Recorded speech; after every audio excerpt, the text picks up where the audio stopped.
넌 할 수 있어. 이번엔 100점 맞아야지. 넌 천재니까 잘할 수 있어. 사실 이런 말들이 응원으로 들리지만 아이에게는 굉장한 불안한 신호로 해석될 수 있거든요. 그 싹을 밟아버리는 보이지 않는 걸림돌들이 있습니다. 그래서 그런 습관적인 말이 뭐가 있을까 대표적으로 제가 3가지 생각해 봤는데요. 첫 번째로요, 부모님의 과도한 플랜이라고 생각해 봤는데요. 아이의 관심과 재능보다 부모님이 이렇게 살아야 행복해 하고 이미 짜놓은 기준과 플랜이 있는 경우가 많습니다. 그럴 때 아이에게는 이 사랑의 기준이 과도한 기대와 압박으로 다가오는 경우가 있어요. 그래서 넌 할 수 있어. 이번엔 100점 맞아야지. 넌 천재니까 잘할 수 있어. 사실 이런 말들이 응원으로 들리지만 아이에게는 굉장한 불안한 신호로 해석될 수 있거든요. 이 말 뒤에 와, 나는 실패하면 엄마에게 큰 실망을 주겠구나, 이런 메시지가 있기 때문에 아이들 중에 자기 시험지를 받자마자 굉장히 불안해하면서 자기 실력보다 훨씬 좋지 않은 점수를 받는 경우가 있거든요. 그 조금이라도 흠집이 나면 막 종이를 막 구겨버린다거나, 이런 아이들은 불안지수가 높기 때문에 나는 완벽해야 사랑받는다, 그렇지 않은 날 실망을 줄 거다, 이런 메시지가 자기 안에 있는 거죠. 그래서 이 아이는 이런 불안보다는 사실은 도전할 때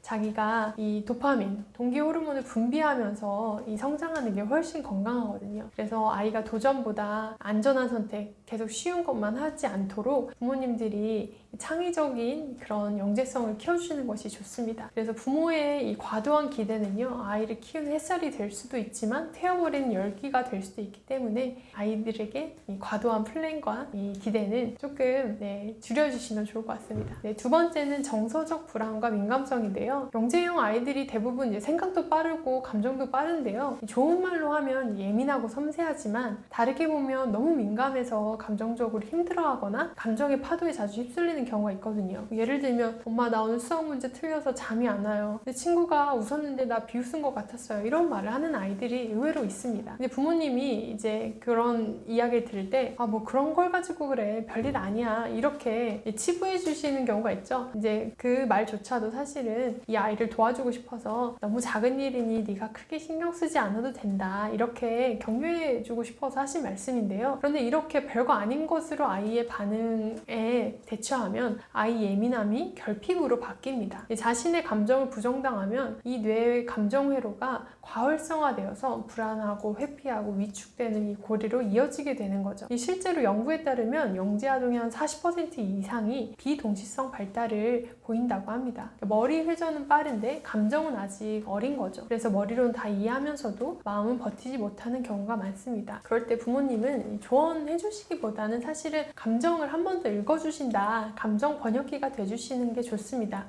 그렇구나, 너 마음이 지금 깊어서 그런 생각을 했구나, 그게 정말 불편했겠다, 너가 얼마나 불안했을지 엄마가 정말 그런 마음이 느껴져, 이렇게 한 번 더 읽어주시는 거죠. 이렇게 마음을 한 번 읽어주시면요, 아이 마음이 안정되고 감정의 소용돌이 속에서도 자기가 계속해서 이런 좋은 사고력을 유지할 수 있게 도와줍니다. 세 번째는요, 사회성 부족과 고립입니다.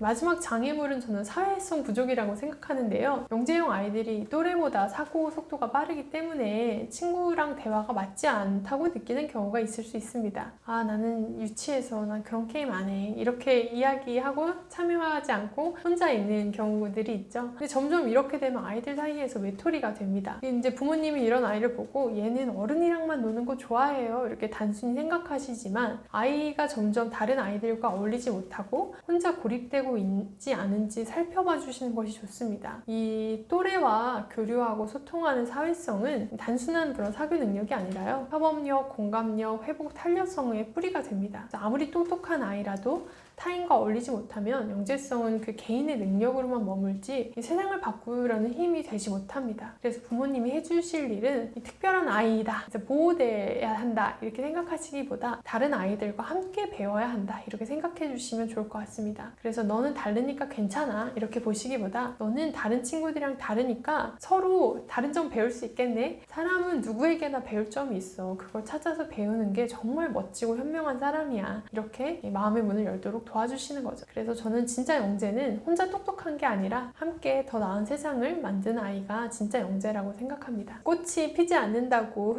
흙을 탓하진 않죠. 그저 물과 햇살 그리고 기다림이 부족했던 것 뿐이라고 생각합니다. 저는 모든 아이가 이미 충분히 영재로 태어났다고 생각합니다. 조금 덜 가르치고 조금 더 들어주는 태도가 아이 영재성을 키워나간다고 생각합니다. 부모님의 사랑이 이 신뢰의 형태로 아이에게 전달될 때 아이가 자연스럽게 아름답게 또 피어날 거라고 생각합니다. 부모님들이 영재성 키워주고 싶다 이렇게 하시지만 아이 영재성 막는 거 사실 부족한 재능이라기보다는요 부정적인 생각이나 태도인 경우가 훨씬 많습니다. 아이가 태어날 때 아무리 좋은 능력을 타고났다고 하더라도 꾸준히 개발시켜주지 않으면 사실 묻혀버리고 발현되지 않는 경우가 훨씬 많거든요. 그래서 아이는 누구나 이제 자기만의 속도로 자라는데요. 그 싹을 밟아버리는 보이지 않는 걸림돌들이 있습니다. 그래서 그런 습관적인 말이 뭐가 있을까 대표적으로 제가 3가지 생각해봤는데요. 첫 번째는 이 조급한 말입니다. 빨리빨리 해, 너 정확히 해, 너 실수 없게 해 이렇게 이제 조급하고 결과 중심으로 말하는 경우이죠. 예를 들면 너 몇 학년인데 아직도 이걸 몰라, 이거 정답이 이거야, 이거 틀리면 안 돼 이렇게 많이 이제 말씀하시잖아요. 근데 이런 말들이 사실 아이의 탐구 본능을 가장 많이 깎아먹습니다. 영재성은 결과보다 과정에서 자라는데 부모가 이제 결과로만 아이를 평가하도록 강조하면 아이 뇌가 탐구 대신에 실패하는 거를 회피하고 싶다 이런 회로로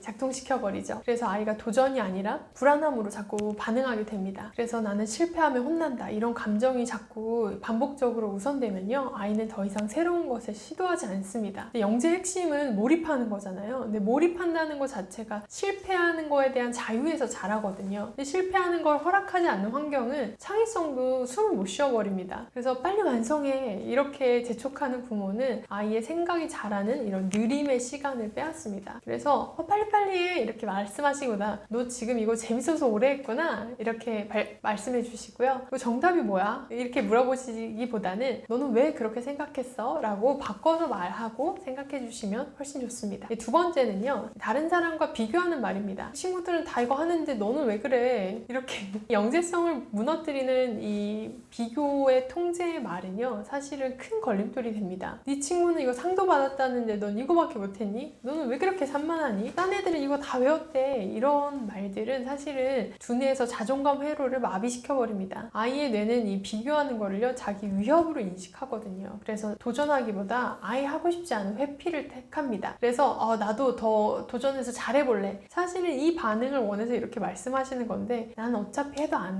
돼. 그러니까 안 할래. 이렇게 하고 싫어하고 하지 않게 됩니다. 그래서 미국의 스탠퍼드대 이런 현상을 고정 마인드셋이라고 부르는데요. 비교와 평가에 익숙한 아이는 성장을 위해서 자꾸 도전하기보다는 실패하지 않는 쉬운 선택만 하게 됩니다. 그래서 더 잘하는 걸 더 잘하게 되는 길 대신에 안 혼나는 길을 선택하게 되는 거죠. 그래서 누구는 너 친구들은 벌써 이거 했대 이렇게 말하기보다는 너는 어떤 방법으로 한번 해볼래? 이렇게 얘기해 주시는 게 좋고요. 넌 이것도 왜 못하니? 이렇게 말하기보다는 이거 어디서 막혔는지 우리 같이 되돌아가서 찾아보자 이렇게 이야기해 보시면 좋습니다. 그래서 비교는 아이를 성장시킬 수 없습니다. 비교는 아이를 멈추게 할 뿐입니다. 그래서 이 말을 기억하시고 아이만의 뜻대로 자라도록 응원해 주시면 좋을 것 같습니다. 3번째는요 안 돼! 하지마! 위험해! 이 부모님들이 사실 위험한 경우 이런 도전을 막는 말을 많이 하시죠. 근데 이런 그 말을 많이 던지면요 아이가 반복적으로 새로운 시도를 하고 싶어 하지 않아 합니다. 왜냐하면 이 부모의 말대로 계속 그 시도를 하면 자기는 위험한 상황에 놓인다고 생각이 들기 때문에 어차피 난 안 된다, 안 한다 라고 학습해버립니다. 결국 호기심이나 질문이 아예 사라져 버리고 그냥 보이는 대로 수능하는 회로만 남게 됩니다. 저에게 한 아이 부모님이 상담하신 게 기억이 남는데요. 선생님 저희 애는 진짜 엉뚱해요. 하수구에 뭐가 있나 궁금해서 다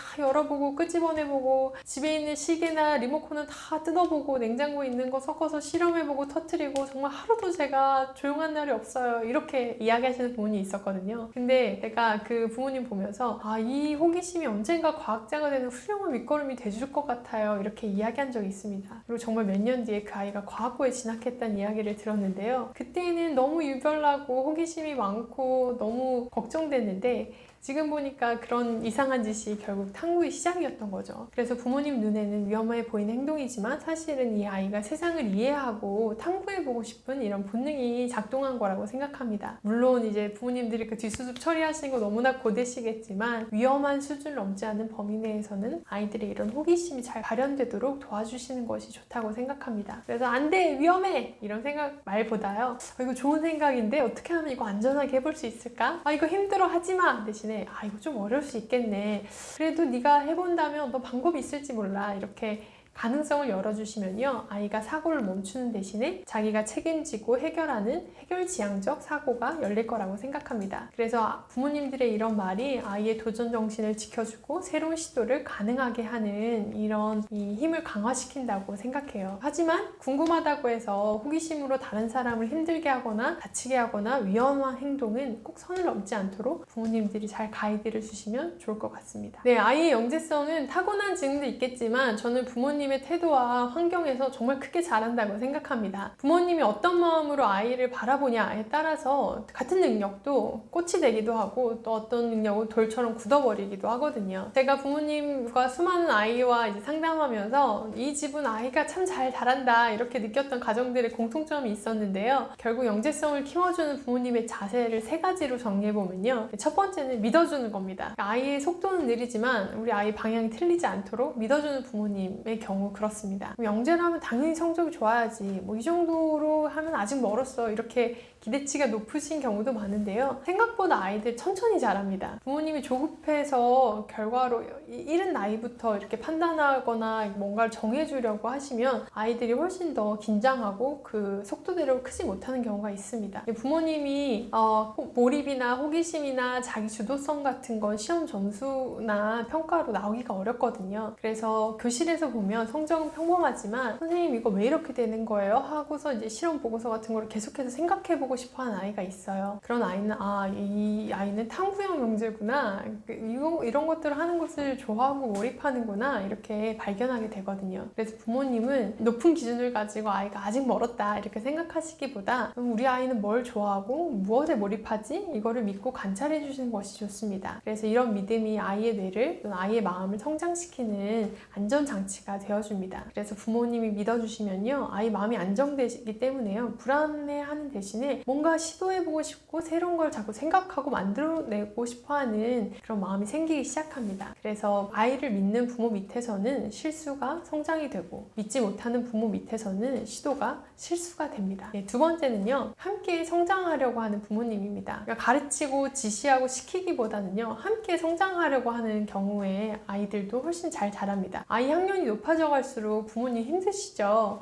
이거 너무 어려워서 내가 가르쳐 줄 수도 없는데 어떻게 해야 되지? 이럴 때 이제 사설 학원에 보내시거나 다른 전문가에게 맡기고 싶어 하시잖아요. 근데 아이에게 필요한 건 사실은 정답을 알려주는 거기보다는 같이 함께 탐구하는 동반자형 부모님 경우가 많거든요. 제가 정말 좋아하는 손흥민 선수, 그 아버님이 지으신 모든 것은 기본부터 시작된다 이 책을 보면서요, 이거 자녀 양육서가 아닌데 제가 부모로서 정말 이렇게 해야 하는구나 많은 깨달음과 감동을 얻은 책입니다. 그 책을 보면요, 아버지로서 어떻게 아들에게 삶의 태도와 겸손과 인성을 가르쳐 주셨는지가 나옵니다. 그리고 또 함께 훈련하는 장면도 정말 많이 나오는데요, 손흥민 선수가 아무리 힘들어도 불평할 수 없던 이유가 아버지가 함께 그 훈련을 다 했기 때문이라고 하더라고요. 운동장 돌라고 하면 이제 혼자 시키는 것이 아니라 아버지도 같이 돌고 같이 뛰고 같이 훈련했고 했기 때문에 불평할 수 없었다라고 합니다. 오히려 아들은 이 그늘에서 공찬 연습을 하고 아버지는 땡볕에서 공을 주워다가 주신 일을 하셨다고 합니다. 이렇게 아이만 혼자 하라고 시키는 것이 아니라요, 부모님이 함께 배우고 성장한다는 마음으로 러닝메이트이자 코치로 같이 성장하면요, 아이들이 훨씬 더 잘 빠르게 성장합니다. 그래서 아이가 어떤 질문할 때요, 모르겠네, 네가 한번 알아봐 이렇게 던져주시기보다요, 우리 같이 한번 찾아볼까? 엄마도 궁금하네 이렇게 하면요, 아이가 함께 이 배우는 사람이 되면서 이 고기 잡는 방법을 알아가게 됩니다. 그래서 영재성 부모는 가르치고 지시하는 사람이 아니라 배움을 잃지 않는 어른이라고 생각합니다. 그래서 아이가 스스로 배우고 성장하는 힘을 지켜주도록 부모가 믿고 기다리고 함께 걸어줄 때 아이가 정말 그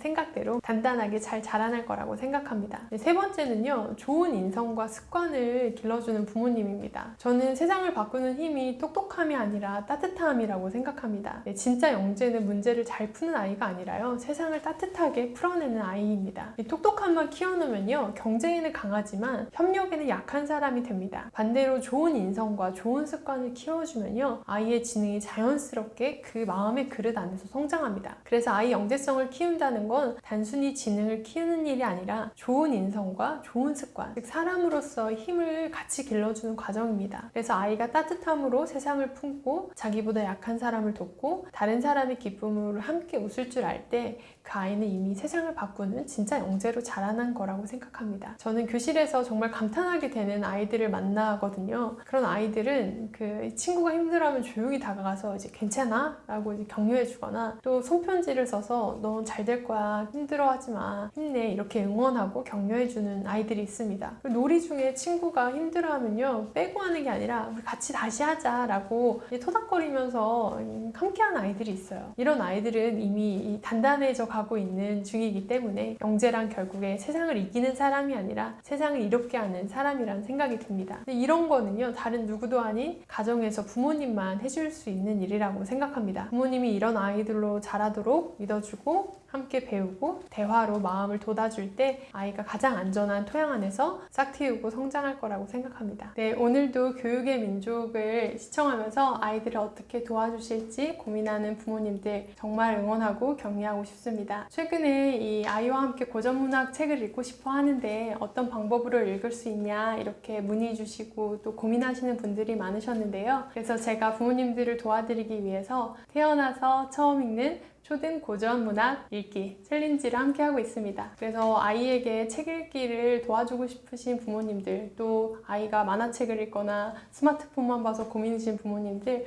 함께 아이들을 돕는 이런 챌린지도 하고 있으니까요. 궁금하신 분들은 저와 함께 아이가 책을 잘 읽도록 도와주시는 챌린지에 함께 하셔도 좋을 것 같습니다. 네, 오늘도 들어주셔서 감사합니다.